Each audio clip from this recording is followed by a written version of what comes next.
हमारे अनिल गुप्ता साहब। धन्यवाद। आज सहरसा की धरती, पावन धरती पे आज इतना अच्छा प्रोग्राम डॉक्टर रमन जी के द्वारा आज संचालित किया जा रहा है। मैं सहरसा के धरती पर आप सभी लोगों का और यहाँ पर आज के कार्यक्रम में मेन भूमिका निभाने वाले डॉक्टर संदीप जी, जो पूरे भारत में आज एक मिसाल कायम किया है। इनके मार्गदर्शन पर आज पूरे भारत के लोग हर एक समस्या से, जितने लोग जैसे पीएफ अकाउंट, ईएसआई अकाउंट, जितना भी प्रकार का समस्याएं हैं उन लोगों का निदान करने का विशेष काम किया है और उनके मार्गदर्शन पर बहुत अच्छे तरीके से चलना प्रारंभ किया और आज हम लोग इस मुकाम पर हैं। दोस्तों, हम लोग जमीनी स्तर पर जुट करके हम लोगों ने काम किया। हम लोग मनोवक्ता के रूप में नहीं, लेकिन जमीनी स्तर पर गोदाम पर जा करके और हर समस्या गरीबों का और मन का सुन करके और एक दायरे में रख करके हम लोगों ने बहुत एनियार जोन को संभालने का काम किया। इसमें संदीप जी का और हमारे राष्ट्रीय मनोरंजन कुमार पासवान जी का बहुत बड़ा योगदान रहा है कि हमारे जैसे लोगों को इस जगह पर पहुंचाने का काम किया।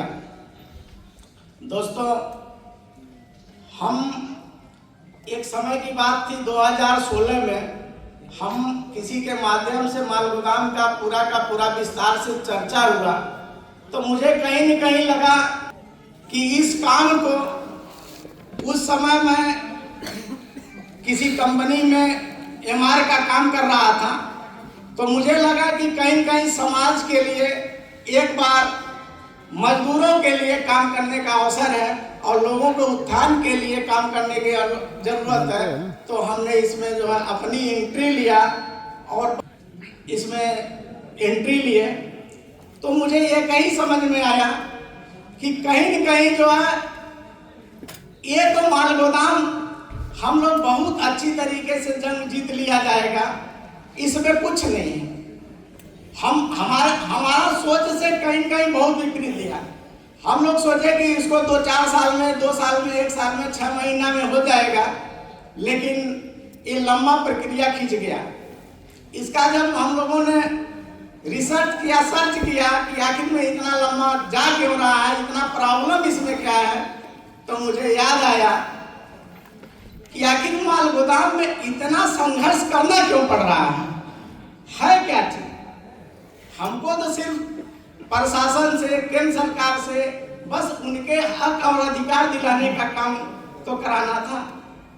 तो मुझे याद आया, एक छोटा सा कहानी के माध्यम से मैं बताना चाहता हूँ कि एक जंगल में एक हाथी थी।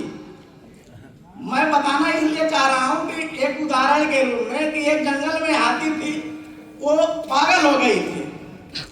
तो जब पागल हो गई तो आदेश आ गया कि इस हाथी को जितना जल्द से जल्द हो पकड़ करके मार दिया जाए। एक समय आया, हाथी को देख करके जब ऐलान हो गया तो उस जंगल में एक भैंस भी थी, वो भैंस भी भागने लगी। तो पता चला कि भाई कोई आदमी ने पूछा कि अरे ऐलान तो हाथी का हुआ, भैंस क्यों भाग रही हो, तुम क्यों भाग रही हो। तो उन्होंने बोला, अरे तुम नहीं जानते हो, ये भारत है, जब हम पकड़े जाएंगे तो मुझे 20 साल साबित करने में लग जाएगा कि हम हाथी नहीं है, भैंस हैं। दोस्तों, मेरे कहने का तात्पर्य है, हाथी का उदाहरण मैंने क्यों दिया।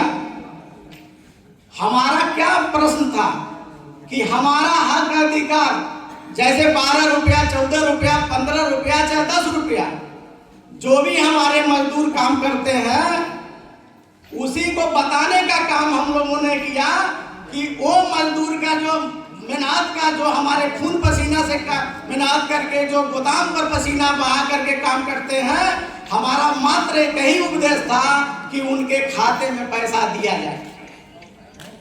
इसके अलावा कोई और था?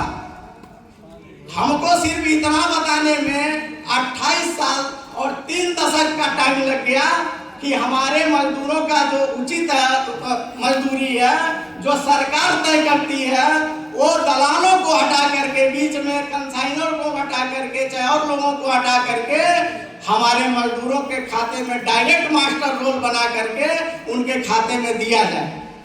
इतना समय बिताने के, इतनी छोटी सी चीज बताने के लिए 3 दशक यानी 28 साल का समय हम भारत सरकार को दे दिए। अब जाकर के मैं भारत सरकार और वर्तमान में भाजपा सरकार और नरेंद्र मोदी और मनसुख मांडविया जी का तहे दिल से हार्दिक स्वागत करते हैं कि आज हम लोगों के बीच में समान काम, समान वेतन और मिनिमम सैलरी जो और सामाजिक सुरक्षा में जितने भी 13 डिमांड है, उन्होंने साथ स्वीकार करके और हम लोगों का देने का काम किया।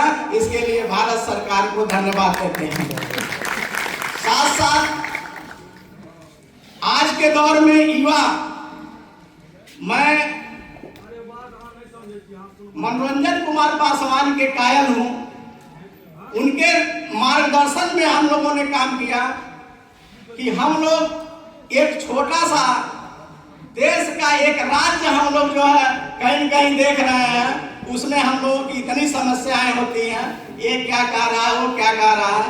लेकिन आज किसी भी दिन जो राष्ट्रीय प्रभारी जी हैं मनोरंजन जी, वो 30 दिन 24 घंटा सिर्फ माल गोदाम का भवन से आने साक्षात बैठ करके लोगों का समस्याओं का निवारण करते हैं कि नहीं करते हैं। और पूरे भारत में जितना मंत्रालय से लेकर के काम है, उन्होंने बखूबी निभाने का काम किया है। आज उनका मेहनत रंग लाया कि हमारे मजदूरों के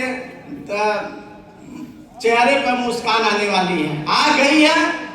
और हमारा एक चीज है, उसके बाद पिता तुल, आज मुझे कहने में कोई हर्ज नहीं है, आज इतने उम्र में आज तक मैं ऐसा कोई नेता नहीं बोला उनके जैसा भाषण जो आज से हम लोग 10 साल पहले सुना करते थे।